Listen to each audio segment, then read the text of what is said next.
Welcome back to Your Real Estate Voice with Barb Schlinker. It's the weekly radio show that informs and educates you on how to buy or sell real estate with the host of the program, Barb Schlinker, the owner broker of Your Home Sold, Guaranteed Realty. Now, Barb, most people choose agents that they know, like a friend. They don't necessarily have a system for selecting the very best agent to handle one of the largest assets for most people, that is the home. So, what are some ways that a home seller can determine how to choose a real estate agent to sell their home?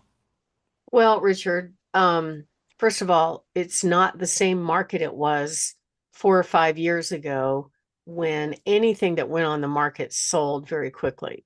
That is not the market right now. Not every home is selling, and many homes are just languishing on the market, not selling month after month.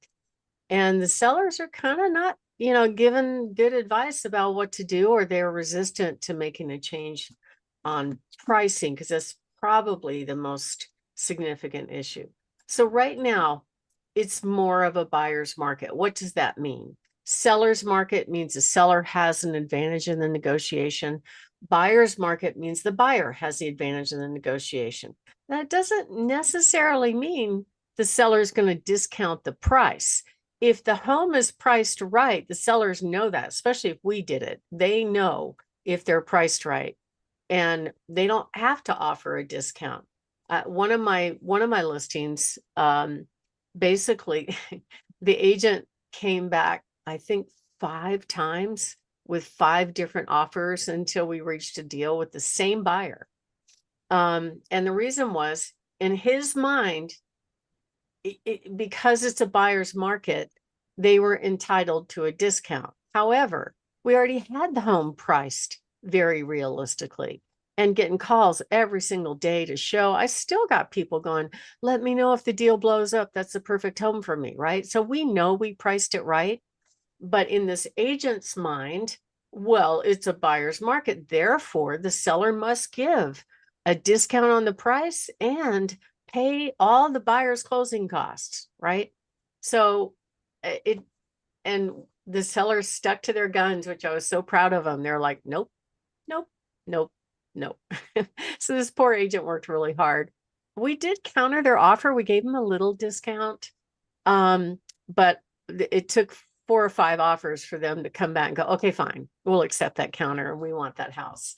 So a lot of agents don't realize, and at first he was, his line in the sand was his 3% commission. I want 3% commission.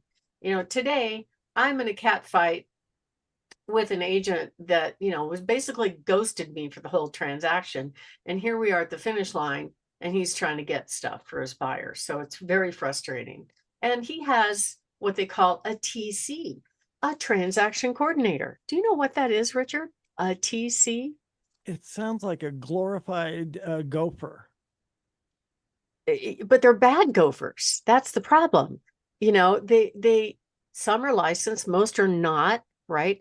They're supposed to be admin assistants for the agent. So this is what you have to do as a buyer's agent. Let me lay out what really should happen. You open the door, you fill in a form fill, 10-minute contract. You maybe go to the inspection, or you abdicate that to your TC. You might fill out a form to ask for some repairs. Okay. And then you go to the walkthrough and the closing. So it's 5 or 6 steps, right? Maybe 3 hours of your time, maybe 4.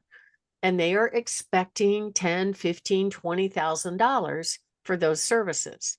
But they abdicate a majority of tracking the deadlines and making sure all the I's are dotted and T's crossed for the process to this quote transaction coordinator, right? Who is not licensed, who has no accountability in the transaction. Their name isn't even on it. And they pay them to do half of the 5 hours of work. So now when you do the math, let's just say on average commissions $15,000. They're only working 2.5 hours, right? So that's $7,500 an hour. That's pretty good. That's a pretty good gig if you can get it.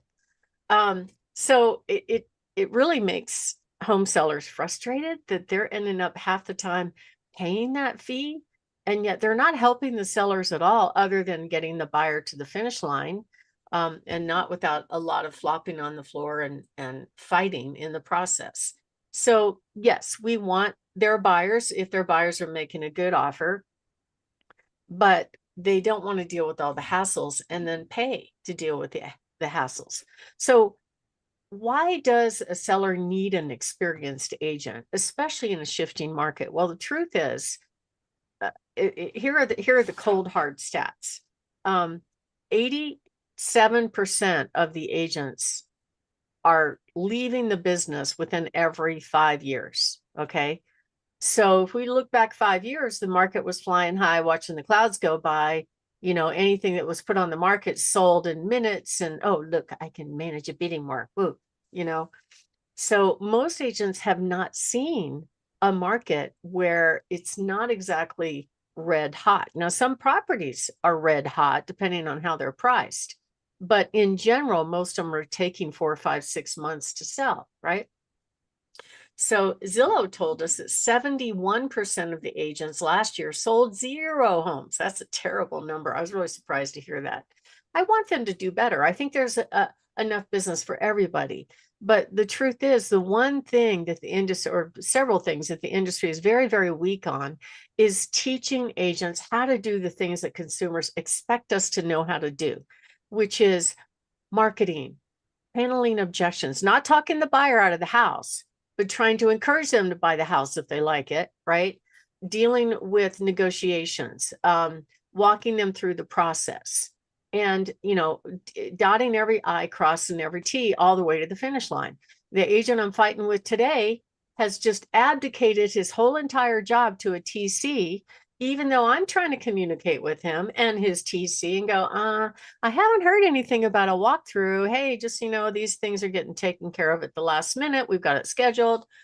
Nothing, crickets. And then all of a sudden it's a blow up real estate emergency at the closing table because he didn't know. And it's like, I sent the email to you and your TC. Do you read your email? He was in Europe when he wrote the contract. And anyway, I could go on for hours about that one thing. However, at the end of the day, if a seller's going to pick somebody to sell the home, they should really focus on people that are selling homes, not people that are not selling homes, right? Because they're going to have a better idea of what's going on in the market, right? So now we have higher supply, average days on market, 115 days. What are home sellers looking for? So I did some research on this, and it was kind of fun to see what Zillow in their blog was about. What should home sellers look for? They want responsiveness. They want trustworthiness. They want people with a good reputation. They want an agent with a strong sales history, especially a high number of recent sales. They want their agent to be part of a team. And then they also like name branding and experience with a broker. All those things should be some of the factors that help them decide, but it doesn't work that way. Most of them will say, hey, do you know an agent? And somebody refers their favorite agent, or they go back to the person that sold them the home without any predetermined method of how to choose. Well, they were nice. I liked them. They sold me the house. They are giving me a discount. So if a seller is shopping on discount, I think you're going to be disappointed. You're going to get those people that are going to be out of the business in 5 years, right? That's really a problem. And here's the thing is people don't sell homes very often. It's a massive project. It's not like selling a car. You have to prepare the home for sale. Then you have to choose the right agent. You have to set the right price. You have to go on the market and make sure whatever you're doing on the market does not make buyers walk away from seeing the house, right? And that's called demand destruction. Once you get an offer, you've got to sign the agreement. Now you're on the hook to actually sell the house, and there's a whole process to that. The buyer's going to do an inspection and they're going to ask for stuff. Many of them will ask for upgrades. Just had one last week that just because the house is old, even though it's working, they wanted a new garage door opener, right? Then the appraisal comes. I've got another one where the appraisal came around and said, okay, well, you got to fix the rotted boards on this deck and make sure there's no splints. I'm like, the deck is 40 years old. So the seller's having to buy a new deck. You know, those are things that are no fun in the process, right? And we have to make sure that the sellers are aware that they could happen, because nobody likes surprises. Then we finally get to the finish line, right? And the agents are, you know, demanding things on threat of not closing, right? Of what they think they should be getting in the process. So it's really not a fun process. You need somebody that absolutely helps you do that. And if you are thinking of making a move, we actually put up on my website a really great agent selection guide. You can go to barbhasthebuyers.com and you will get the different selection factors, also the common questions that you should be asking when you're interviewing agents. Just go to barbhasthebuyers.com or give us a call at 719-301-3900. Richard? You're listening to Your Real Estate Voice with Barb Schlinker of Your Home Sold Guaranteed Realty. And we're talking about why people need a well-qualified real estate agent when it comes to selling their home. Barb, what are some of the other reasons that people selling their homes need to choose a great agent?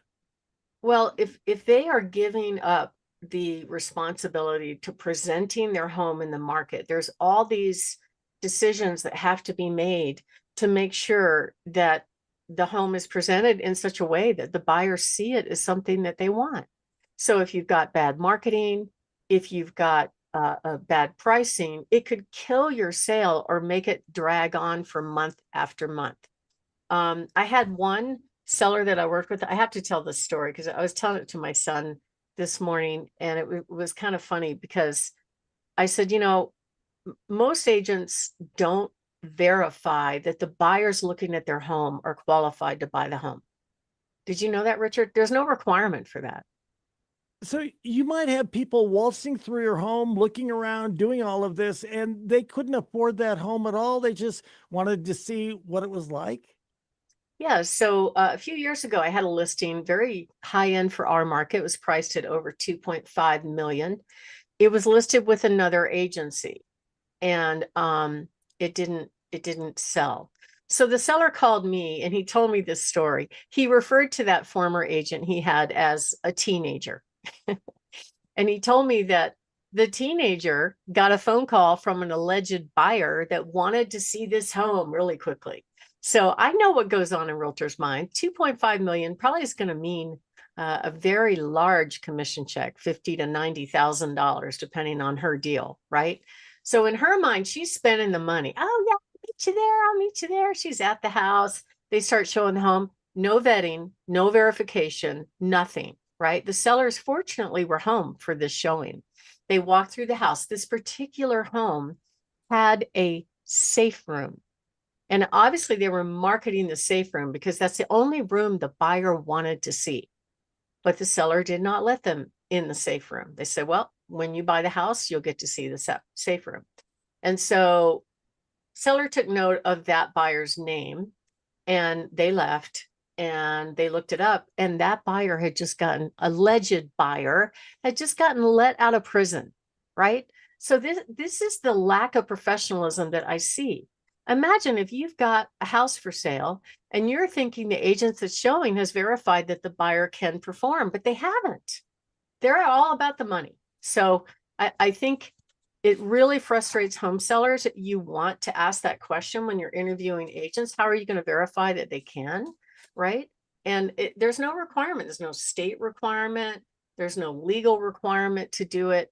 And it opens the door for theft and vandalism to take place. So if you are thinking of making a move, give us a call. We have pricing expertise. We have marketing expertise. Give us a call at 719-301-3900. And if you want that free agent selection guide, go to barbhasthebuyers.com. Richard? So, Barb, you've got some hot new listings this week. Tell us about them. I do. I have a really cute manufactured home on 35 acres, priced at the bottom price of $199. Another one owned by the VA in Florissant at $260. Adorable townhome in the southwest part of town, 2 bedroom, 2 bath, 2 master suites, $299. Great home on North Meade Avenue at 325. I also have a couple of more VA repos, one of them in Stetson Hills, priced at 365, and one down near Fountain on Bramble at 365. And then also one coming up, hot new listing this week, beautiful tri-level home in District 20 at 399, 4-bedroom, 2-bath with a 2-car garage and a great lot.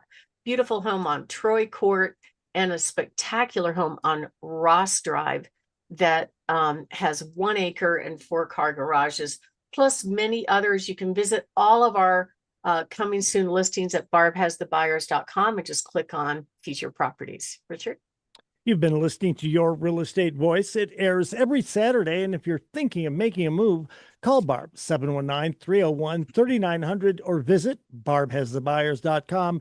Remember, you can see replays of the show on Barb's YouTube channel, Barb Schlinker, or listen to the podcast on all of the popular podcast platforms like Apple Podcast, iHeartRadio, Spotify, and many others. Thank you for listening. Reach out to Barb again. That number is 719-301-3900. Barb, I'm looking forward to a great new year, so I will say Happy New Year, Barb Schlinker. Happy New Year to you as well. Thank you.